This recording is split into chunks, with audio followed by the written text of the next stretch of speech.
Zanzi. In this digital age, staying safe and healthy online is more crucial than ever. And today we delve into the topic of cyber wellness. We're joined by Dr. Justin Cohen, and he's here to share insights and tips on how we can navigate the online world safely. Welcome back to the studio. Thank you, Z. Great it's to be lovely with you. to have you here again. Thank you. What does cyber wellness mean for you? Cyber wellness. Z, cyber wellness is increasingly wellness. We no longer live in a physical world. We no longer live in a digital world. We live in a phygital world. What does that mean? A phygital world is there's this interaction between the physical and the digital. And I know we're talking about cyber wellness, so we're focusing on that digital, but it's how those two come together. Yes. You know, for instance, just the fact that we're sitting in front of screens all day, right? We're not moving, and humans are built to move. You know, when you sit still for long periods of time, well, not only, you know, those calories mount up, but you also reduce your serotonin level, which is a happy chemical in the brain. So you're not going to be, you know, even if you're having a good time on that screen, just by not moving, you're not going to be feeling that good. So how do we implement cyber wellness knowing that? Well, look, firstly, let me say I love the cyber world, right? I mean, this has got to be the greatest moment in humankind, to be alive with these resources that we have available at our fingertips, right? It's incredible. But with great light comes great darkness. And, you know, one of the things that we know is that every year now there are trillions of dollars, literally trillions of dollars of scams happening, people being scammed, right? Being blackmailed, and, you know, just something like sextortion, you know, where somebody's naked pictures are even taken from their phone, put out there, or increasingly what happens is you think it's your picture, actually it's not your picture, your head has been superimposed on somebody else's body, right? And so these are the kinds of scams that are happening out there that we need to be very careful of. Then, of course, we've got these incredible deep fakes.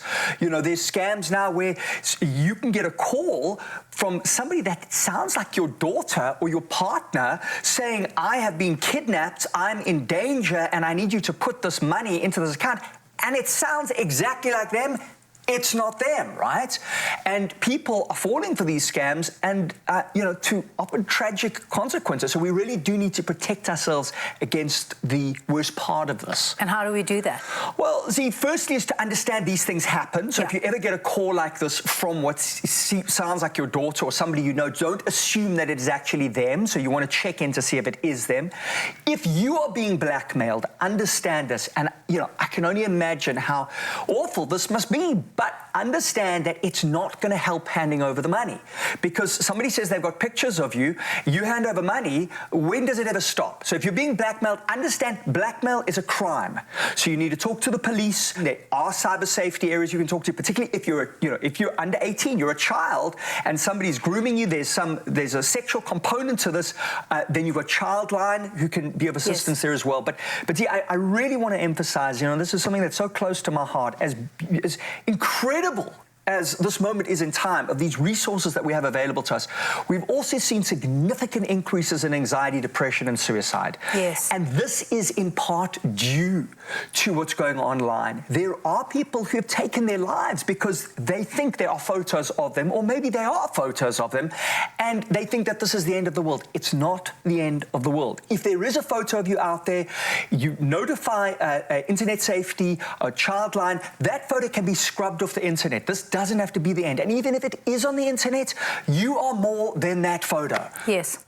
Let me talk about cyberbullying, because you talk about people taking their lives. Let's touch on that for a moment, because that's also at an all-time high. It is. And this is why, see, I make this, the distinction of this being a phygital world.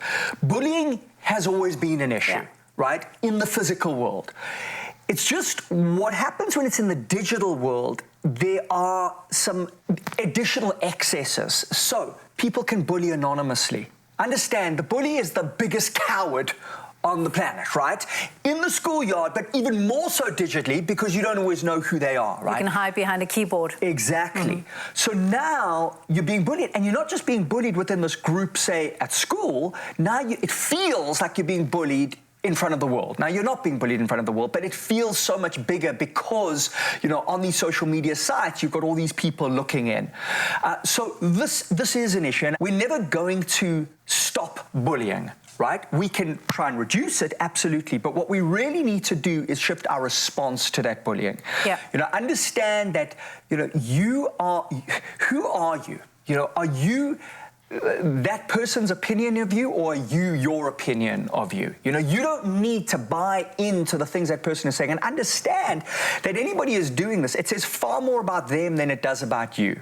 You know, the smallest way to raise yourself up is to push somebody else down. And so people, the bully inside is a deeply insecure, you know, broken human. This is not an indication of you. It is an indication of them. Now, I know that's tough, and it's still painful. And that's why you want to get support. You know, you want to reach out to friends, maybe teachers, to parents, talk to them, let them know there is no shame in letting people know what you're going through. Your life is far more important than this one incident. See, and you know, while we're talking about suicide, you know, don't let, you know, one moment of hurt, or even a few moments of hurt, a temporary situation, become a permanent decision. Yeah. Yeah. So with this, you know, you speak about the dark and the light comes great responsibility, and I guess with the cyber world also comes great resilience to understanding everything. Exactly. And we need to build that resilience even more today. Yeah. We've always needed it. You know, that's why this idea that there's, you know, this monster that is emerged. No, that's not it. You know, like any tool, you know, a tool can be used for good or for bad. You know, you can hurt someone with a knife, and you can create something beautiful with a knife, right? But it's how we use this. And the responsibility, you know, like real drugs, like alcohol, like gambling, you know, it's still our responsibility. You know, we are not passive. Yeah. You know, we are active participants here, and we've got to make these choices wisely. I love that. And what I also love, Justin, is the fact that social media and the cyber world can be used for good. I find it a very motivational, inspirational space, because I intentionally, actively curate my account. So I'm intentional about who I follow. Right, and you do it both ways. You're putting out inspirational content. You are educating, you are uplifting. And so the people who are following you and the people you choose to follow are the thoughts that you choose to think. Yeah, that's what's going in your head. So if you are intentional, and thank you for the great content that you create, I'm a great fan. By putting that content out there, you are giving people the opportunity to actually develop themselves through social media.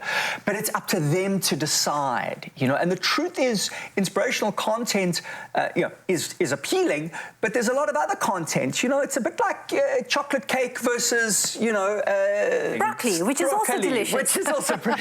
Thank you. Thank you so much, Justin. It's always wonderful having you in studio. Remember that the online world can be a powerful tool for connectivity and learning, but it is essential to approach it mindfully.